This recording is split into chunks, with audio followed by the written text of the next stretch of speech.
Okay, this is a pretty exciting video. This is footage from Steph and I's trip to Boskop in the Netherlands, and we were with our friends Nico and Marlene for a couple of days, and they took us to just absolutely incredible place after incredible place. For those of you who don't know, Boskop in the Netherlands is basically a giant peat bog where many nurseries started in the past, and their history of in the nursery business goes back hundreds and hundreds of years. Mainly started with edible foods, apples, and other things that you would expect, and then evolved into nursery business and really incredibly detailed nurseries. There'll be some other content upcoming. In this video, we're going to see three separate things here. This is a garden that is an open to the public garden space here with some plants that are being observed, some plants that are out on the market already, tons and tons of hydrangeas, as you can see.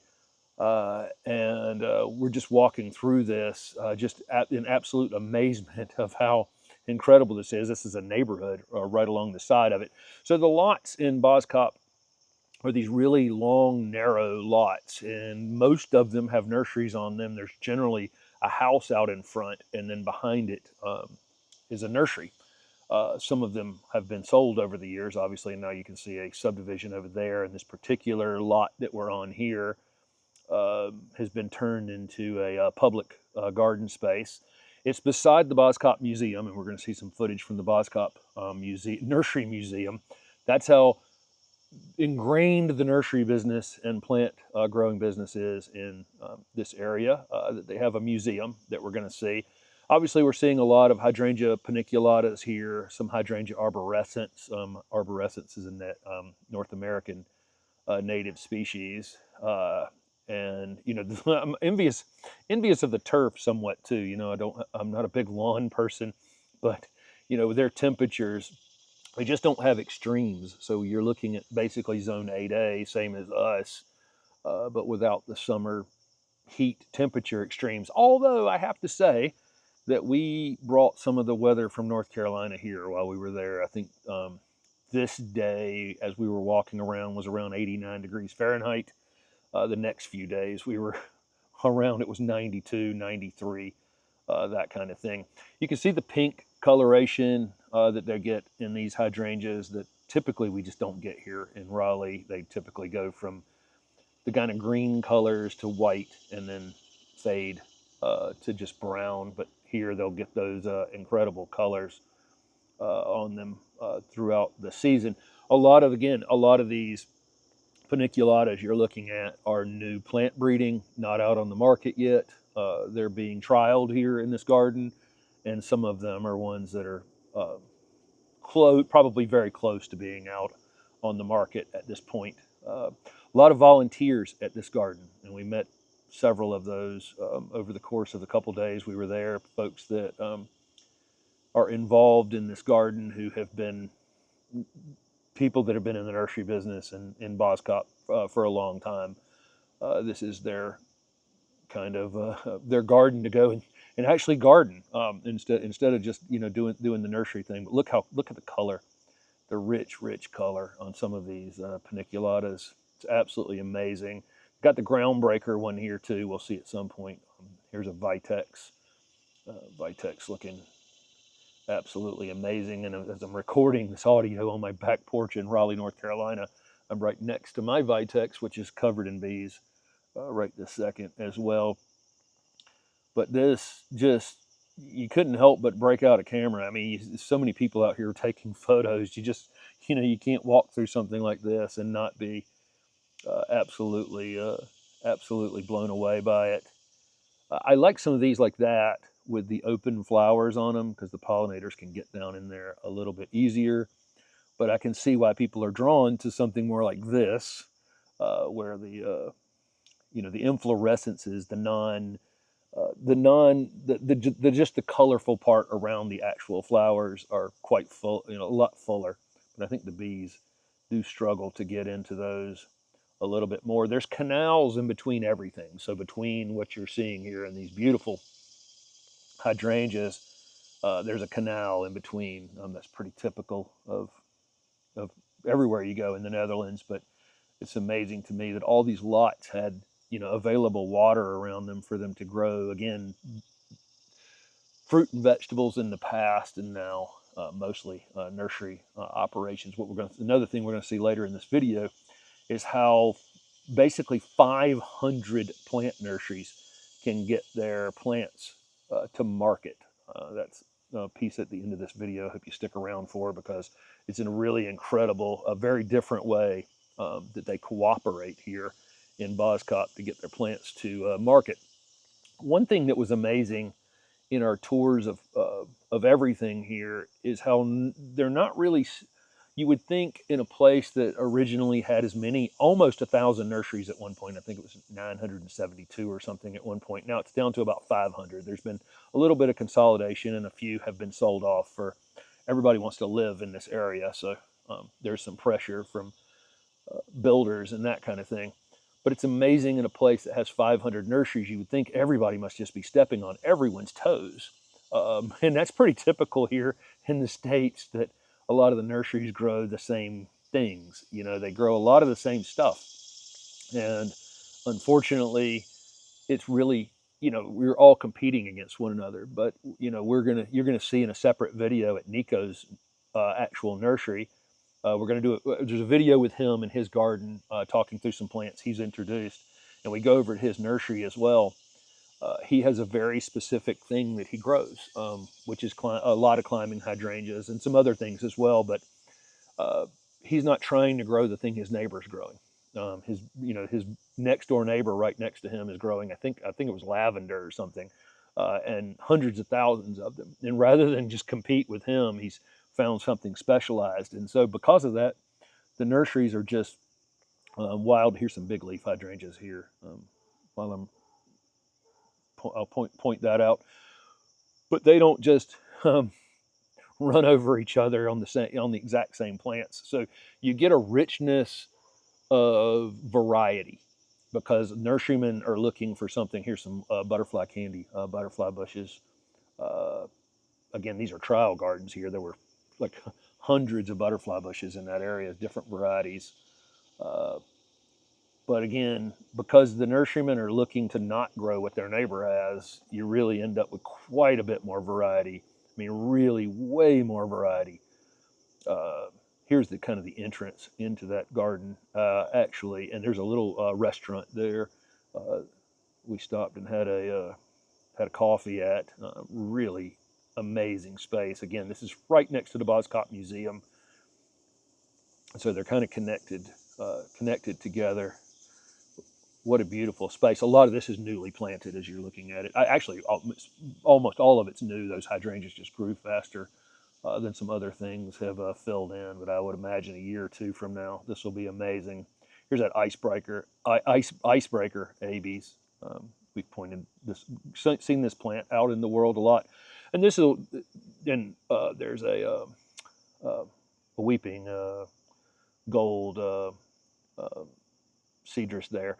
That is kind of amazing that you'll see. There's a Colorado blue spruce in that last frame there as well. So you'll see these things growing out in the full sun there that would burn up in our garden here in Zone 8. They're missing, Loropetalum, Distilium, some of the tender Zone 7 stuff, but that's about it.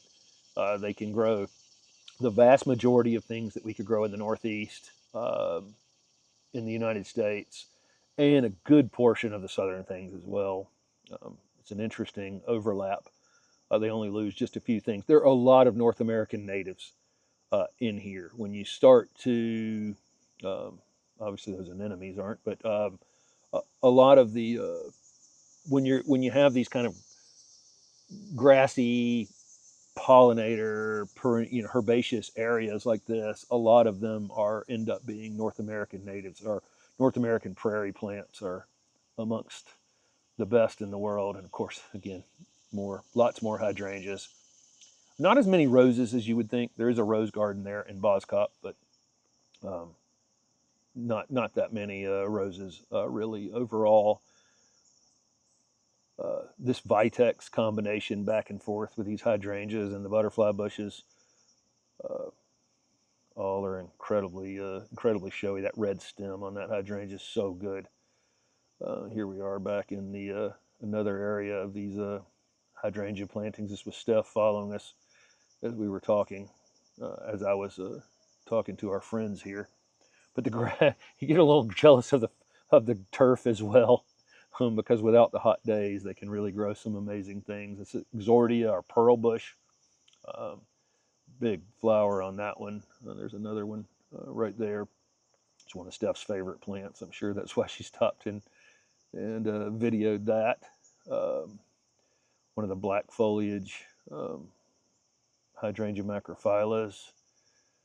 Again, newly planted for most of this space. Here's one of the canals. That's just such a beautiful place. It's so detailed. I mean, that's the thing in the Netherlands, just how detailed out, everybody's just takes such great care of, spaces. You can see lots of visitors here to this garden, and just another beautiful scene that Steph filmed here. And here's the inside of the Boscop Museum, and you can, you can listen to this in English. If you happen to go here, all of it's available in English or in Dutch. There's the original map. This little interactive video here showed the beginnings, the first few nurseries that were here back in the, I think, 1600s, and then it developing over time. I highly recommend opening Google Maps, searching for Boskop in the Netherlands, and then turning on the satellite view, and then going in close and seeing how the entire town is divided into nurseries. And at one point there was nearly 1,000 of them, and there's still tons. But they show off all the tools that they used, lots and lots of grafting in the past. Of course, it was a lot of roses at one point. I'm sure it went from fruits and vegetables to mostly roses, and then ultimately into other ornamental plants. But it's just such a great place. I've talked about doing a tool video here in the States, and I talked to Buddy Lee and several people about collecting a lot of the old tools. You'll see this goat several times here. It's represents the people who grew up or from Boskop and grew up in Boskop. Behind the museum, they show off how plants were originally grown and have been grown, the history of how plants have been grown in Boskop, mostly in the ground. So most of it would have been rooted, put in the ground, grown out, and then dug and put in a container, or bought in burlap and shipped directly to a place. There's Cephalanthus, one of our natives here to the southeast United States. But you see how these plants, they're showing off how these plants were originally grown. Stuff grows like crazy. The leaves are gigantic on it. English laurel here.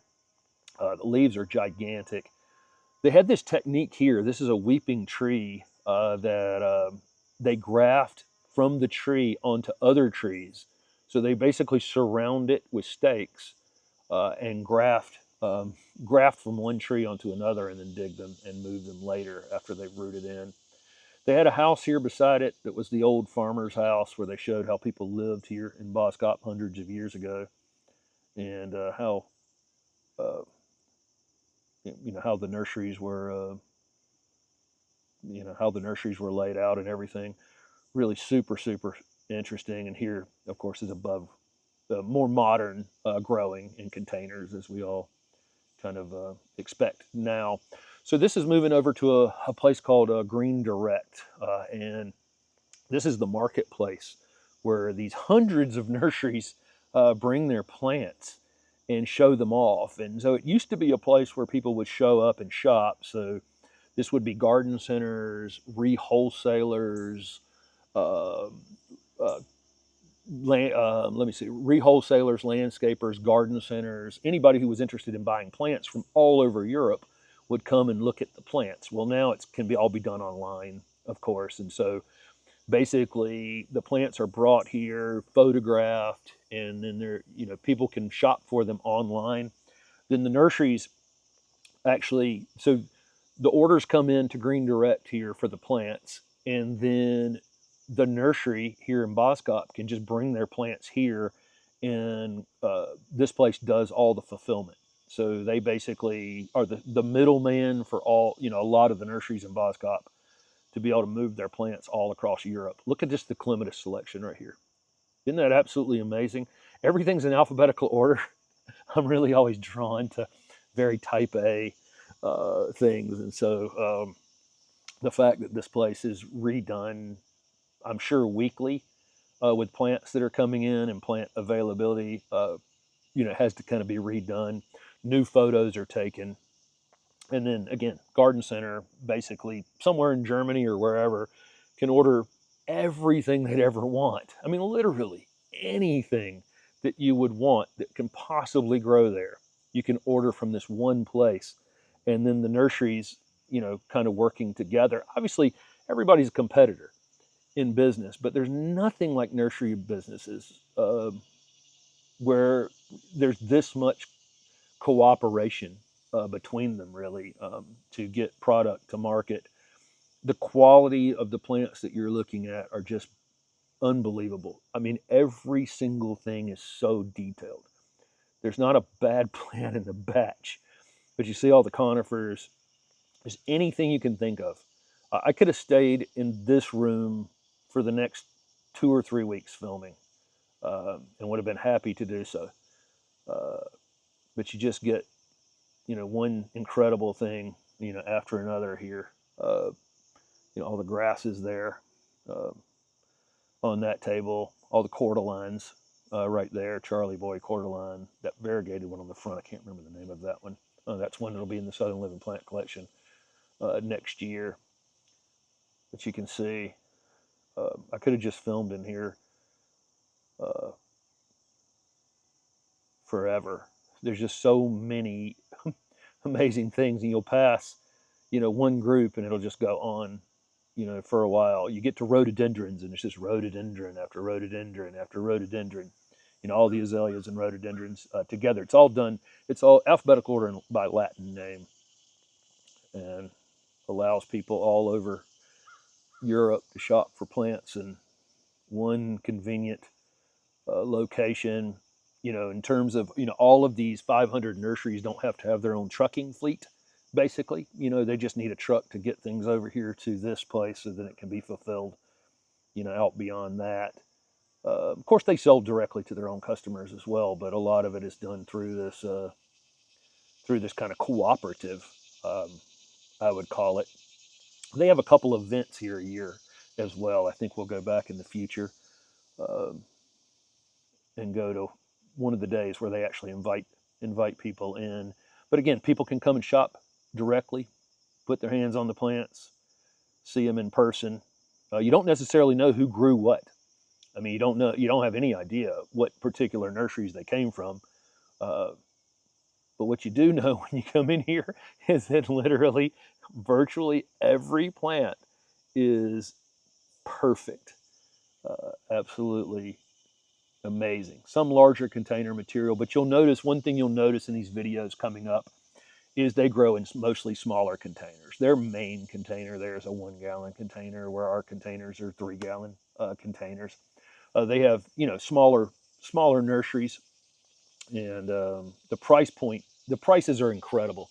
I mean, we were at a couple of retail places around the Netherlands and Belgium, seeing, you know, gallon container perennials for $6, for €6, about $7, you know, US.